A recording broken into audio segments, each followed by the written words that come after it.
यंदा 30 मे रोजी मान्सूनचे केरळमध्ये आगमन झाल्याचे भारतीय हवामानशास्त्र विभाग म्हणजेच IMDने जाहीर केले। यावर्षी मान्सून 31 मेला केरळमध्ये दाखल होईल असे IMDने जाहीर केले होते।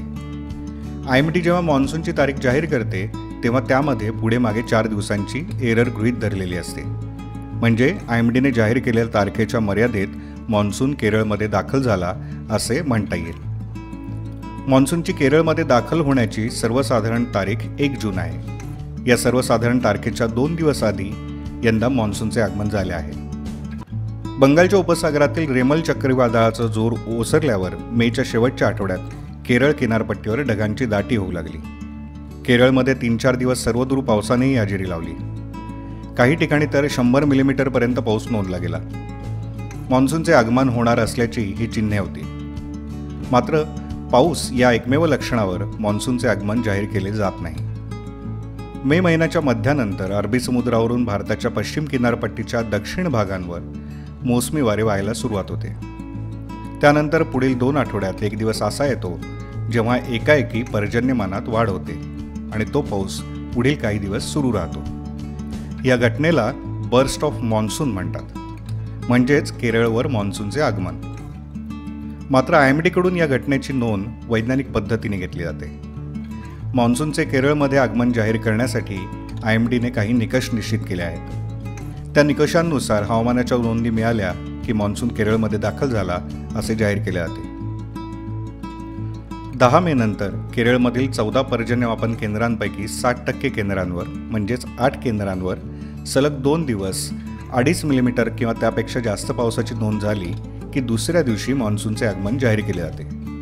मात्र त्यासोबत हवामानाच्या आणखीही काही नोंदी गृहीत धरल्या जातात, जसे की विषुववृत्तापासून 10 अक्षांश उत्तर आणि 55 ते 80 रेखांश पूर्व या चौकोनी क्षेत्रावर पश्चिमेकडून येणाऱ्या वाऱ्यांच्या प्रवाहाने जमिनीपासून सुमारे 4.5 किलोमीटरची उंची गाठलेली असायला हवी। 5 ते 10 उत्तर अक्षांश आणि 70 ते 75 पूर्व रेखांश या क्षेत्रावर ढगांची दाटी असायला हवी। उपग्रहाने घेतलेल्या नोंदींमध्ये या क्षेत्राकडून होणाऱ्या उत्सर्जनाचे प्रमाण प्रति वर्गमीटरच्या क्षेत्रात 200 वॉट्सपेक्षा कमी असायला हवे। सर्वसाधारणपणे 1 जूनला मान्सूनचे केरळमध्ये आगमन होते आणि टप्प्याटप्प्याने मान्सून उत्तरेकडे सरकू लागतो। 8 जुलैला म्हणजे केरळमधील आगमनापासून 38 दिवसांनी तो राजस्थानच्या पश्चिम भागात पोहोचून संपूर्ण भारत व्यापतो।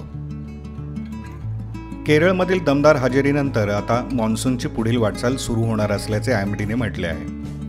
IMDच्या अंदाजानुसार पुढील 2 ते 3 दिवसात मान्सून मध्य अरबी समुद्र, लक्षद्वीप बेटांचे क्षेत्र आणि कर्नाटकच्या काही भागांपर्यंत मजल मारू शकतो।